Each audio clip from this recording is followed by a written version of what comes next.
Story time about the most danger I felt being in a sorority. Okay, this is no hate to my sorority. I had the most fun in my sorority ever, but there was one night where I did feel like I was put in danger. So I'm sure you've seen the TikToks where everyone does holiday. Okay, it's like a holiday blind date. And so in through the door walks your blind date, and then you go on a date with them, and it's supposed to raise money for our philanthropy. Okay, I was on the executive board at the time. I got to recommend who I wanted to go on a blind date with. Everyone did. Like, it was in the Google form. You could put like a guy that you're maybe talking to or your boyfriend or whatever.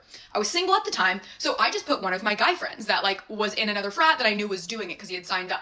So I'm going into the night, everyone's like, oh my god, I'm so nervous, I don't know who I'm gonna get, blah, blah, blah. But in the back of my head, I'm like, I know who I'm getting. So like, I'm not nervous at all. Like, this is gonna be chill, like we're friends, like whatever, we'll go and like get food and then whatever.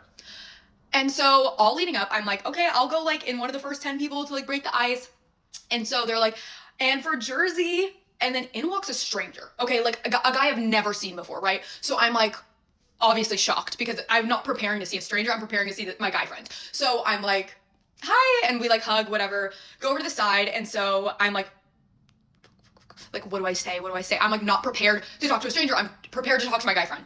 So I'm like, hi, like my name's Jersey, what's your name? He says his name, and I'm like, oh, like what fraternity are you in? Because it's like a Greek life event, so I felt like that was a good second question. And he's like, oh, I'm not in one. And so then I was like, and it wasn't that I'm not gonna go on a date with a guy not in Greek life, it was like, it was a Greek life event. So I was like, how did you get on the Google form? Because you have to fill out like what Greek organization you're in.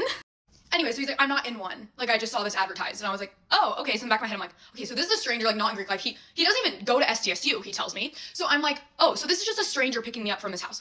No, I have no background check, whatever. So I'm also a very paranoid person, so this is, like, scaring me. So we go, and he got me, like, a bouquet of flowers, very sweet. I mean, he didn't know who he was gonna pick up either, right? So we're in there, and so, I mean, bottom line, my guy friend just ditched the event. So, like, when they're like, oh, he's not here, okay, who wants to go next? And then just a random person stepped up.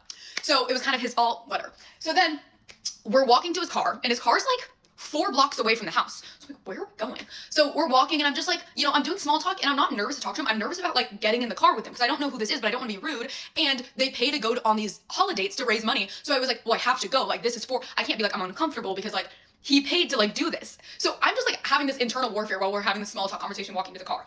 So I get in his car. Nice car, normal car, and he's like, oh yeah, like I'm gonna surprise you with like the location. And I'm like, in the back of my head, just like any documentary I've seen, I was like, oh my god, do I jump out of the car? Do I jump out of the car? Like, I'm just being dramatic, okay? And then we go to this super nice restaurant. I don't know if anyone knows Bali High in San Diego. It's right in like the harbor, like overlooking the water. He has like fully reservations. It's a really expensive dinner, okay? And so we get there and we sit down and he's staring at me like if I'm not talking, he's like, I don't know how to explain it. I think I was overthinking everything because I'm like, this could be my last time like breathing. And I go to the bathroom because I'm like shaking. Like I'm like now in like panic attack mode, okay? Sorry. And I go to the bathroom and I text all my friends and I was like, I'm on this holiday and it's going fine, but I'm really scared because he's not in Greek life. I don't know who it is. Like he could be lying about his name. Like he doesn't go to SDSU. Like I'm trying to give like warning signs of like. So anyways, we go back, we eat, we're having a fine conversation. I'm just trying to like brush it off and be like, be nice, like this is normal, you're freaking yourself out, blah, blah, blah, blah.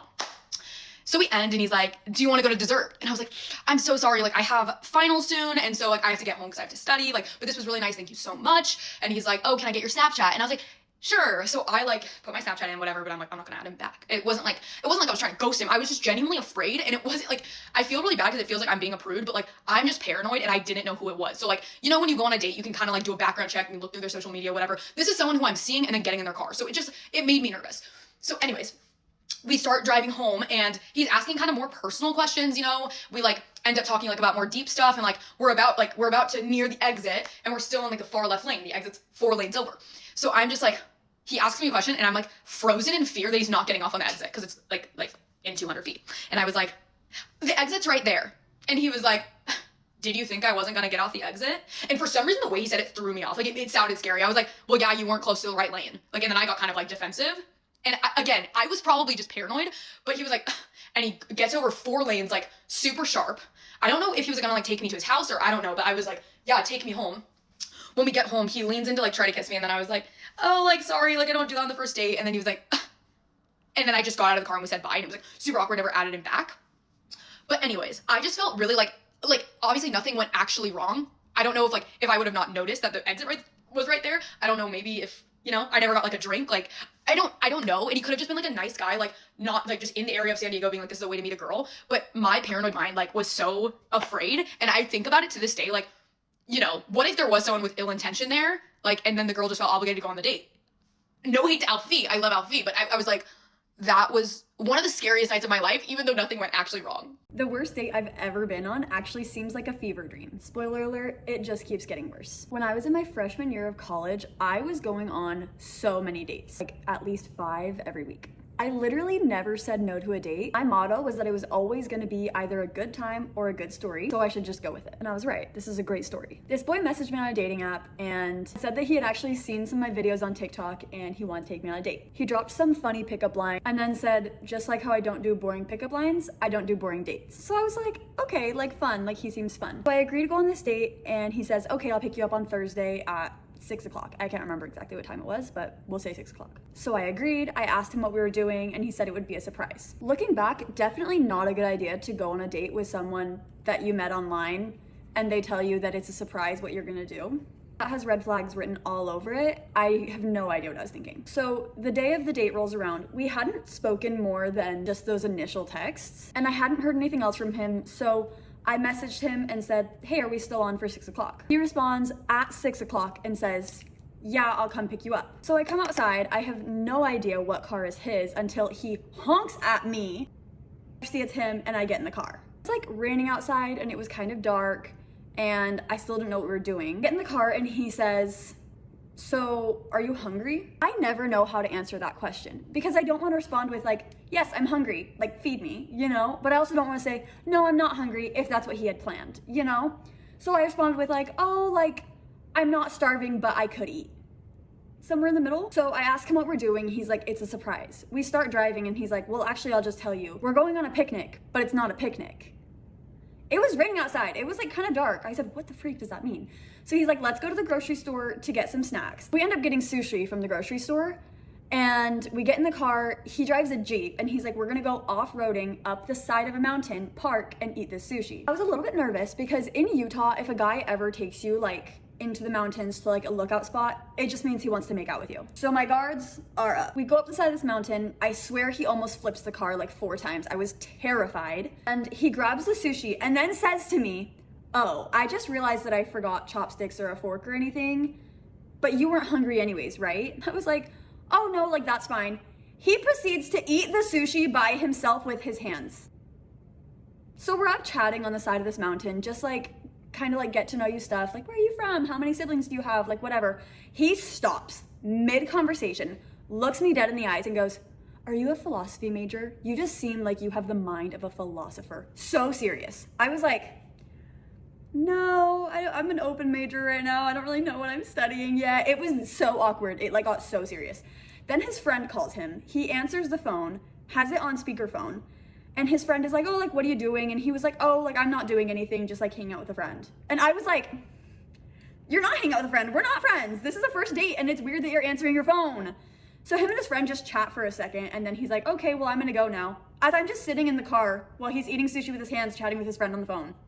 Weird. So finally he's like, do you want to go to Swig and like get a drink? I'm trying to do anything to get off the side of this mountain with this man. So I'm like, yes, that sounds great. I love Swig. We're pulling into the drive-thru and he says to me, I hate soda. So I'm like, why are we here? What are we doing? He was like, you have to choose what I get. And if I don't like it, it's your fault. I was shocked. I was like, oh, well, like, you could just get whatever I get. Like, I think my order's pretty good, but like, whatever. We get our drinks, he takes 1 sip, and he's like, this is disgusting. I guess my roommate gets a free drink because I'm not drinking this. I was an 18-year-old girl. I'm just like, I was so just like insecure, and I was like, this is so weird. I had no idea what was going on. We're just sitting there, I'm sipping my little drink, we're just chatting in his car. He stops mid-conversation once again and goes, do you want to know my biggest flaw? At this point, I'm like, I could name about 4 right now, but sure, go right ahead. Obviously, I didn't actually say that, but went through my mind. He looks at me and goes, I am just so cocky. I tried to save the guy. I was like, no, like being confident is a good thing. Like confidence and cockiness are different. And he was like, no, it's bad. I'm really cocky. I'm like, oh my gosh. He tells me, he goes, yeah, my roommate and I just stand shirtless in front of the mirror every single day, comparing who's more attractive. He goes, some people aren't blessed to be as attractive as you and I are. I was just like, I had no idea what to say. Finally, I'm like, oh, I forgot I have an assignment due tonight that I forgot to do. Like, I need to go back to my apartment, drop me off. He goes to drop me off. He pulls up to my apartment, unlocks the door, and says, so when's our next date? I was like, oh, I'm kind of busy. I don't really know like when I'm gonna be available. He's like, okay, well, like, I'll call you. Something about me, it takes a lot for me to save someone's number on my phone. So I didn't save his number. A few days later, I get a FaceTime call from a random number as I'm getting out of the shower. I'm literally just wearing a robe. Tell me why I answered it. Tell me why I answered it. I don't know. So I answer this FaceTime and it's this guy. I can't remember his name for the life of me. And I'm like, like, hey. He's like, hey, just get out of the shower. I was like, don't try me. He's like, so when's our next date? And I was kind of just like, I don't know if it's gonna happen. Like, I'm sorry. I don't think we're gonna go on another date. And he goes, I understand, okay. Good night, my little philosopher. My little philosopher! It was terrifying. I'm just now realizing that I totally forgot to do my eyebrows at the beginning. I always forget to do my eyebrows. I feel like I have a million dating stories. My freshman year, I went on so many dates that I could write a book on dating in Provo, Utah. But anyways, that was probably the worst date I've ever been on. Let me know what videos you want to see next. Oh, do I have another diabolical dating story to share with the class? And this one is all things Hinge, so you just know it's gonna be fun. Essentially, I was seeing this guy. It was all amazing and perfect. It always is at the start. And then 3 weeks into us seeing each other, we were having this like magical night together. Like everything was amazing. And key point here is he called for exclusivity. He basically was like, I like you so much. I'm not seeing anybody else. Like, should we be exclusive? And I'm like, hell yeah. Like, let's get into it. Like, I haven't gotten to this point with anybody in a minute. Like, I'm over the moon. So all is well. The next day I go home and I'm like getting ready to go pause my Hinge, right? Like I'm like, hell yeah, like I'm gonna get off this thing. So, but when I go to look, I'm like, don't see him in my matches anymore. And I was like, oh, that's kind of weird, but I'm just like assuming he deleted it. So I'm like, cool. But I was seeing him for dinner the next day. So I was like, I'll just like ask him about it then. I go ahead and pause my profile though.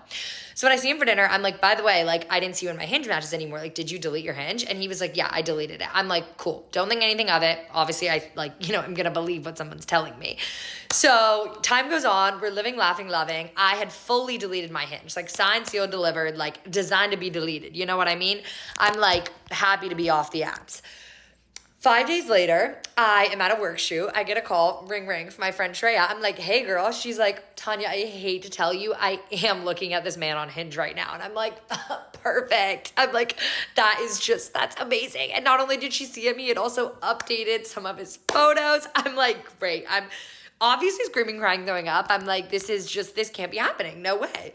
But I also already had plans to see him that night. So I'm like, let me just try and hear this man out. Like I obviously wanted to believe the best and I was trying to not catastrophize. So anyways, I meet him. He comes and like meets me. He sees me and immediately he's like, what's wrong? I'm like, I wear my heart on my sleeve. Sue me. But I'm like, I'm obviously not going to tell you like about this while we're walking to dinner. So I'm like, just give me a second, like till we're sitting down.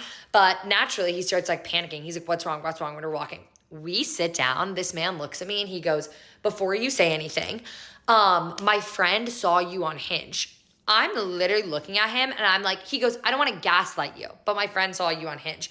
I'm like, my brother in Christ, there is no way you're about to Uno reverse me right now. Like literally, what are you talking about? I'm like, one, that's exactly what I was going to say to you. And two, that's impossible. My Hinge is fully deleted. So I don't know what you're talking about. This man starts talking timelines. He's making this extravagant story up. His whole bit is he basically did it out of retaliation because he thought that I was on Hinge. And I'm like, but I'm telling you I'm not there. Like the math was not mathing. Like it made no sense. But before anybody comes for me, okay? Y'all ain't never had a crush before. Like I wanted to believe it so bad. I really did. So I'm like hearing him out, whatever. I'm like, let me see if I can move past this. He's doubling down. He's telling me I like you so much. I only want to be with you. I'll delete it. I'm like, okay, cool.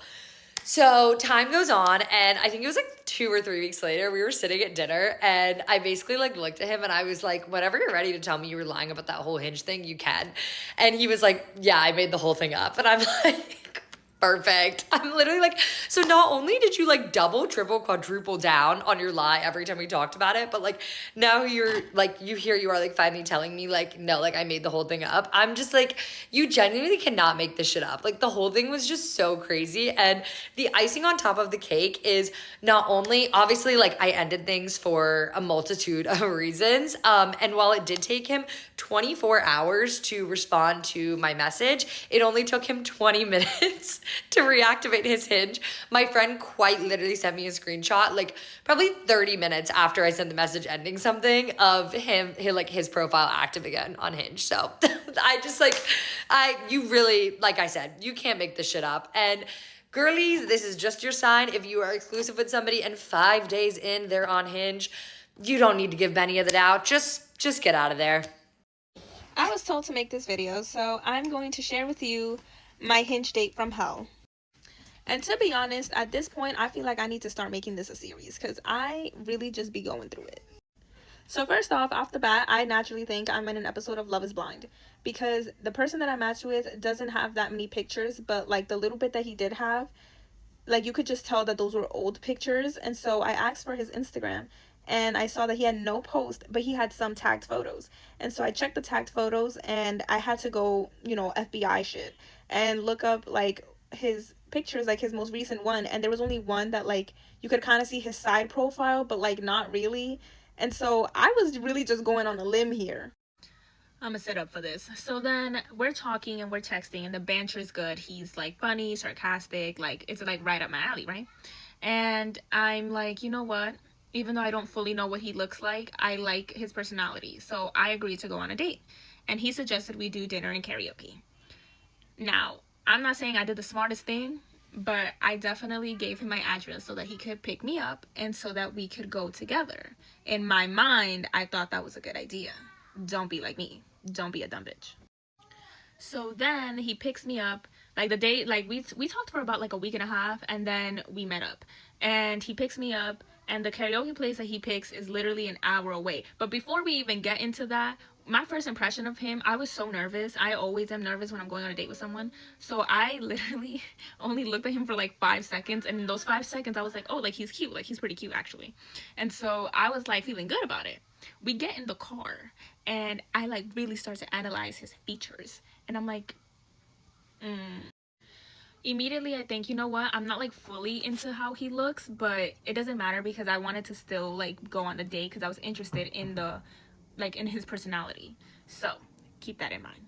So we have an hour in this in the car ride, and I'm telling myself like, let's get to know each other kind of thing. And so we're asking each other questions and he's asking a lot about my past and my past relationships or past really anything that I had going on with a guy. And so I am being fully transparent and telling him all my business basically, but like not OD, I'm keeping it general. Let's keep in mind that he's also sharing stuff about himself too, so it's not like I'm the only one. So whatever, we get to the place and I already decided that like looks wise he's not like fully my type, but we get to the restaurant and we order and y'all, so the way that the layout was set up, right, there's like TVs everywhere. So he's asking me a question about like my high school experience and whatever. So I'm telling him and I see that he keeps looking back like constantly because he's looking at the TV, he's looking at the football game. And I'm one of those people like, you need to give your attention to me or I'm gonna feel the type of way. So I immediately was already feeling annoyed about it. So he's not paying attention to me, but he's not fully ignoring me either. Like he can still like jump into the conversation with me. And so I was just like, okay, whatever. And I am by no means funny. I am not like the funniest person ever, but whatever I said had him laughing so loud and so obnoxiously that the servers and the people around literally were stopping to stare at us and to ask if we're okay. Bitch, do you know how loud you need to be in order for the bartenders and the people at the bar to stop what they're doing to look at you? And I'm sitting here like this, like I'm like, and he is full on cackling. So after that, I immediately was like, nah, like he's really fucking weird. And keep in mind, I am also on my sobriety journey. I am fully sober and definitely feel like it's hard being sober in your 20s, but it's especially hard being sober in your 20s and dating. And so I had already told him that I was sober and that I wasn't planning on drinking. Even though we were still doing karaoke, I wasn't planning on drinking. And he was like, well, if you're sober, then I'm sober. And I was like, you know what, that's actually pretty sweet because you don't have to do that, but you're showing like you're very considerate. We get to the restaurant, Wildest man orders 2 beers. And I was just like, fine, whatever. But like in the back of my mind, I'm like, you just said he was gonna be sober, so now you lying.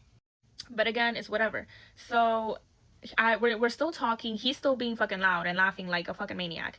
And then he gets quiet and he's like in space and into his own thought. And I'm like, what are you thinking about? And he's like, you should drink. I'm like,